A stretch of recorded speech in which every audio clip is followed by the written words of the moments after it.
చిన్నప్పుడు ఇళ్ళ ముందు పేడతో కలాపు ఎందుకు చల్లేవాళ్ళో ఇప్పుడు అర్థమైంది. ఎందుకంటే కోడిపుంజులకి డిసీజ్ వస్తున్నాయి అని చెప్పి పేడ కలిపి కల్లాపు చల్లమని చెప్పారని చెప్పాను కదా లాస్ట్ వీడియోలో.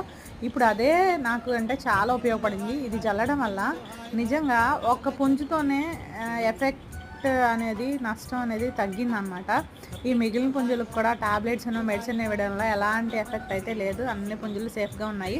ఇక ముందు కూడా బాగుండాలని కోరుకుంటున్నాను. ఇలా పేడ తెప్పించేసి పుంజులు అన్నిటి దగ్గర ఇంటి చుట్టూ షాప్లో కూడా పేడ కల్లాపు జల్లించిన తర్వాత నిజంగా పాతకాలపు రోజులు గుర్తొచ్చాయన్నమాట.